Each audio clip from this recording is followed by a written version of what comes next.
অনিয়ন্ত্রিত জীবনযাপন ও নানাবিধ কারণে আজকাল মানুষ খুব অল্প বয়সেই একাধিক জটিল রোগে আক্রান্ত হচ্ছেন। খারাপ কোলেস্টেরল, উচ্চ রক্তচাপ, ফ্যাটি লিভার, ডায়াবেটিস সহ আরো অনেক রোগ যেন পিছুই ছাড়ছে না। আর এই কারণেই বিশেষজ্ঞরা স্বাস্থ্যের যত্ন নিতে বলেন, রোজ নিয়ম করে হাঁটার কথা বলেন। হাঁটবেন তো, কিন্তু দিনে ঠিক কত কিলোমিটার হাঁটবেন সেটি কি জানেন?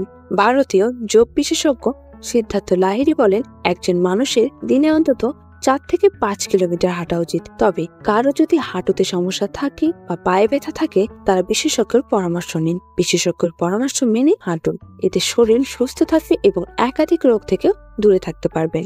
হাঁটলে আপনি যেসব উপকারিতা পেতে পারেন: দিনে মাত্র 4 থেকে 5 কিলোমিটার দ্রুত গতিতে হাঁটলে ওজন কমবে, হার্ট ও ফুসফুসের ক্ষমতা বাড়বে, পায়ের পেশি শক্ত হবে, বাতের ব্যথাও কমবে, ব্লাড সুগার, উচ্চ রক্তচাপ, কোলেস্টেরল কমবে, হার্ট অ্যাটাক ও স্ট্রোকের মতো রোগের আশঙ্কাও অনেকটাই কমবে।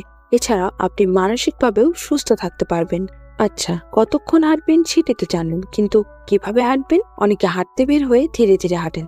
বিশেষজ্ঞরা বলছেন, হেলে তুলে হাঁটলে তেমন কোনো উপকারিতা মিলবে না। উপকার পেতে হলে ঘাম ঝরিয়ে হাঁটতে হবে। তবে যারা কেবলই হাঁটা শুরু করছেন, তারা প্রথমে জোরে হাঁটার চেষ্টা করবেন না। প্রথমে ধীরে সুস্থে 1 কিলোমিটার হাঁটুন। একটু অভ্যাস হয়ে গেলে ধীরে ধীরে গতি এবং দূরত্ব দুটিই বাড়াতে পারেন।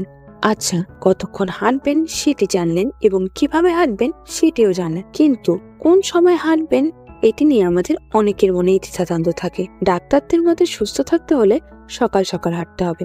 মোটামুটি 8টা থেকে 9টার মধ্যে হাঁটা শেষ করে ফিরে আসুন। সকালে একেবারে খালি পেটে হাঁটতে যাবেন না, কিছু একটা খেয়ে তারপর যাবেন। যারা সকালে সময় পান না, তারা সন্ধ্যার পরে হাঁটুন। ভুলেও কড়া রোদে হাঁটবেন না, এতে বিপদ আপনার বাড়তে পারে। ভিডিওটি দেখে ভালো লাগলে শেয়ার করে আমাদের পাশেই থাকুন।